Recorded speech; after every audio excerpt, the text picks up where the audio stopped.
Good morning students. So students, जो next topic है वो है wave nature of electromagnetic radiation. अब wave nature of electromagnetic radiation it means कि विद्युत चुंबकीय विकिरण की प्रकृति, विद्युत चुंबकीय विकिरण का की तरंग प्रकृति, यानी wave nature of electromagnetic radiation. थोड़ा सा इसके इंट्रोडक्शन के बारे में बताते हैं पहले, तो इसका मेन पॉइंट लेते हैं कि जो रेडिएशन है, इलेक्ट्रोमैग्नेटिक रेडिएशन, वो वेव्स के रूप में या तो एनर्जी का उत्सर्जन या और संचरण होता है। वेव के रूप में क्या होता है, एनर्जी का या तो इमिशन होगा या एब्जॉर्प्शन होगा, संचरण होगा, राइट। इसी के बारे में James Maxwell in 1970 was the first to give a comprehensive explanation about the interaction between the charged bodies and the behavior of electrical and magnetic field on microscopic level। यानी James Maxwell ने इन 1870 में, जो कि first था, पहले थे, उन्होंने पहली बार इसको क्या किया, कॉम्प्रहेंसिव एक्सप्लेनेशन इसके बारे में बताया। और एक्सप्लेनेशन किसके बीच में था, interaction between the charge bodies and the behaviour of electrical and magnetic field, यानी इलेक्ट्रिकल फील्ड और मैग्नेटिक फील्ड्स को लेकर के ऑन माइक्रोस्कोपिक लेवल।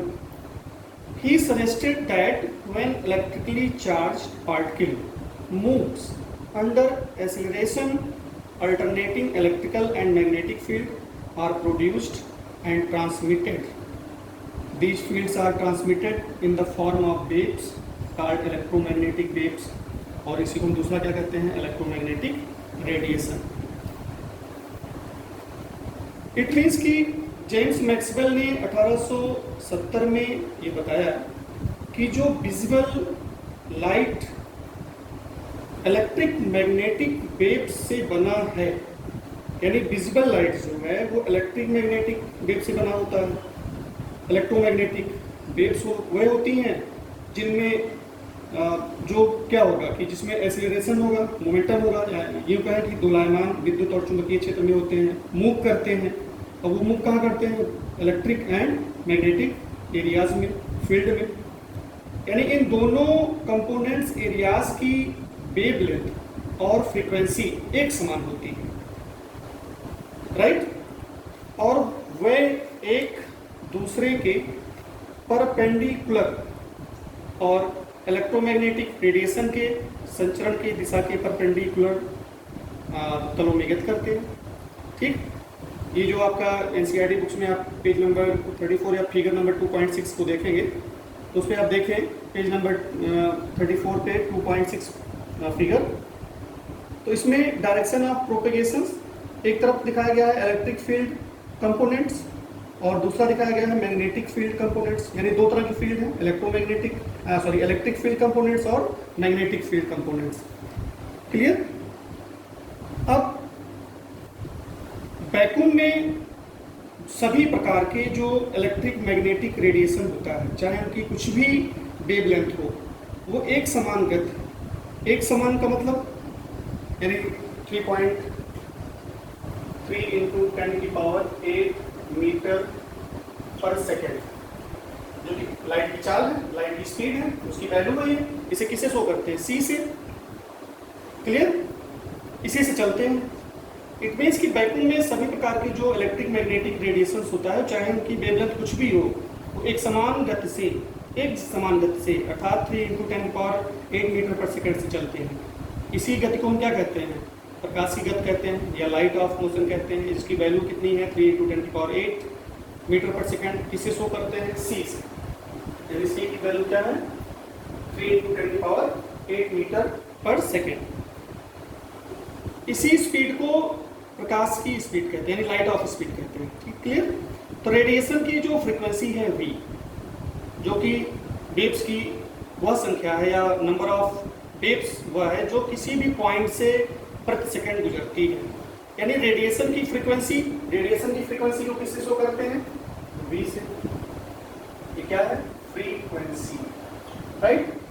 अब फ्रीक्वेंसी जो है ये क्या है, किसी भी पॉइंट से प्रति सेकंड जो नंबर ऑफ वेव्स गुजर जाती हैं वही फ्रीक्वेंसी होती है। इसकी यूनिट क्या होती है? Second inverse. इसकी यूनिट क्या होती है? Second inverse, right. इसे हम हेनरिच हर्ट्ज के नाम से भी या हर्ट्ज के नाम से भी जानते हैं, और इसका सिंबल क्या है? Hz। इसे क्या कहते हैं? Heinrich hertz. तो किसी दिए गए डेफिनिट रेडिएशन के लिए जो वेव लेंथ है लैम्डा और जो फ्रीक्वेंसी है v और लाइट की स्पीड c, इनमें एक रिलेशन होता है lambda v equal to c। इसके लिए क्या होता है? Lambda v equal to c। ये क्या है? वेव लेंथ है, v फ्रीक्वेंसीज है, c स्पीड ऑफ लाइट है। Clear?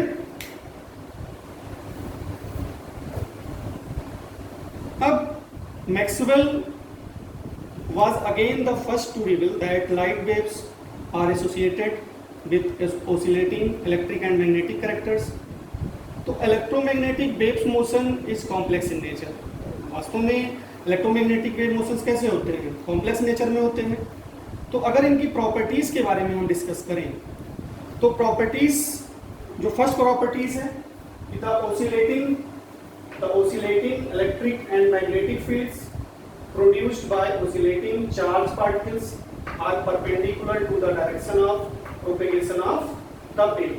propagation of the wave, इसको हम और थोड़ा सा फिगर से समझाते हैं।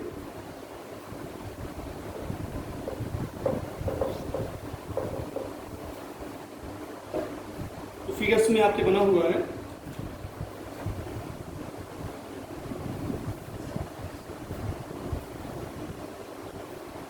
ये हो गया x y z, x इसको ले y हो गया, ये z हो गया, राइट। अब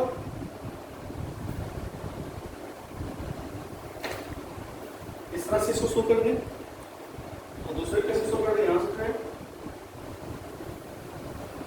इस तरह से।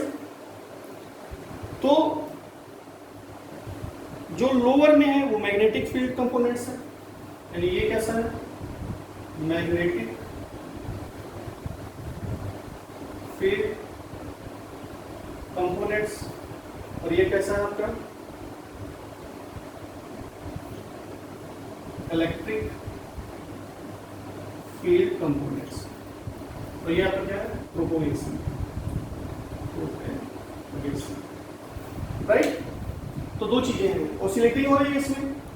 इट मीन्स कि the oscillating electric and magnetic fields produced by oscillating charged particles are perpendicular to each other and both are perpendicular to the direction of propagation of the wave।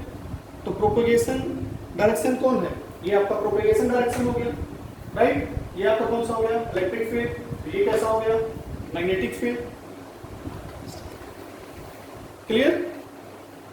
तो यानी इसके बारे में अगर हम बात करते हैं तो हम क्या डिसीजन निकलता है इससे कि जो light, visual light electromagnetic wave से बना है, यानी ये इलेक्ट्रोमैग्नेटिक वेव्स होती हैं जो दोलायमान कह सकते हैं या एक्सीलरेशन कह सकते हैं या मोशन होता है इलेक्ट्रिक एंड मैग्नेटिक फील्ड में। और ये दोनों ही कंपोनेंट्स का जो एरियाज है, दोनों घटक क्षेत्र की बात करें तो इनकी वेव लेंथ और जो फ्रीक्वेंसी होगी वो एक समान होती है, और ये एक दूसरे के कैसे होते हैं?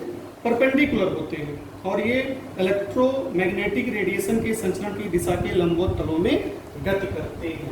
ये भी आपका जो फिगर हो गया जो कि परपेंडिकुलर दिखा रहा है। क्लियर?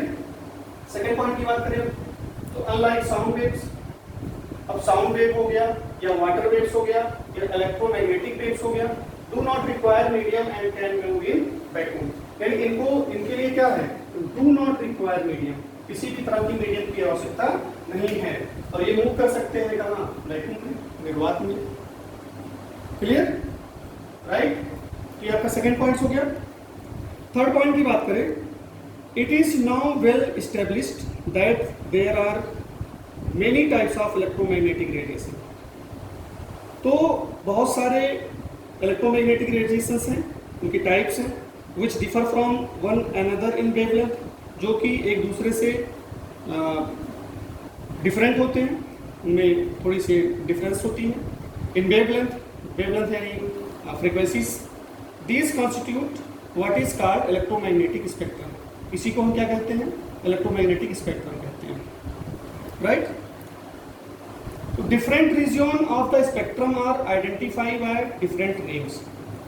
सम एग्जांपल्स, अब एग्जांपल्स में जैसे आपने देखा होगा कि रेडियो फ्रीक्वेंसी होती है।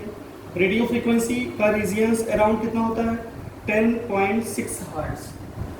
यानी रेडियो फ्रीक्वेंसी का कितना होता है? 10⁶ हर्ट्ज। ये रेडियो फ्रीक्वेंसीज हैं। अब रेडियो फ्रीक्वेंसीज का यूज क्या है? ब्रॉडकास्टिंग में यूज है। कहाँ यूज है? ब्रॉडकास्टिंग में यूज होता है, यानी जो प्रसारण होते हैं दूरदर्शन से या रेडियो आप सुनते होंगे, उसमें जो फ्रीक्वेंसीज सेट किया जाता है उसी को हम ब्रॉडकास्टिंग फ्रीक्वेंसीज कहते हैं, राइट। माइक्रोवेव रीजन कितनी फ्रीक्वेंसी होती है? 10⁻10, यानी माइक्रोवेव के लिए कितना होता है? 10⁻10 हर्ट्ज। इसका यूज कहाँ पे होता है? रडार में यूज होता है। इंफ्रारेड रीजन के लिए कितना फ्रीक्वेंसीज है? 10⁻13 हर्ट्ज, राइट। इसका यूज कहाँ पे होता है? Use for heating. कहाँ यूज होता है? हीटिंग के लिए। फिर बात आती है अल्ट्रावायलेट रीजन, इसका कितना होता है? अल्ट्रावायलेट का 10⁻16 हर्ट्ज। इसका यूज कहाँ पे होता है? Components of sun's radiation. ये कहाँ पे होता है? ये कंपोनेंट्स ऑफ सन रेडिएशन, यानी सूर्य की जो विकिरण आती है उसकी ये रीजन क्षेत्र है। ये 10⁻16 हर्ट्ज होता है। The small portion around 10.15 hertz is what is ordinarily called visible lights. यानी जो स्मॉल पोर्शन अराउंड लगभग कितना 10⁻15 हर्ट्ज होता है, 10⁻15 हर्ट्ज होता है, इसी को क्या कहते हैं? Visible light. क्या कहते हैं इसको? Visible light. It is only this part which our eyes can see or detect. Special instruments are required to detect non-visible radiation. Non-visible radiations के लिए हमें स्पेशल इंस्ट्रूमेंट्स की आवश्यकता होती है, नीड होती है, जिससे हम उस रेडिएशन को देख सकें। तो इतने सारे रेडिएशंस है जो रीजन फ्रीक्वेंसीज है, number 1, number 2, number 3, number 4, number 5। Clear? Next properties की बात करें तो different kinds of units are used to represent electromagnetic radiation. Electromagnetic radiation को रिप्रेजेंट करने के लिए डिफरेंट काइंड्स ऑफ यूनिट का यूज किया जाता है। क्लियर? सो इस टॉपिक को आप, इसके 4-5 पॉइंट जो भी हैं उस पॉइंट्स को आप नोट करके एक बार स्टडी कर लेंगे। और अगर कोई किसी तरह कोई कन्फ्यूजन होता है, कोई प्रॉब्लम है, तो आप व्हाट्सएप पे मुझसे उस क्वेश्चंस को पूछ सकते हैं। कोई भी पॉइंट अगर क्लियर नहीं है तो आप पर्सनली पूछ सकते हैं, ग्रुप में नहीं। ओके।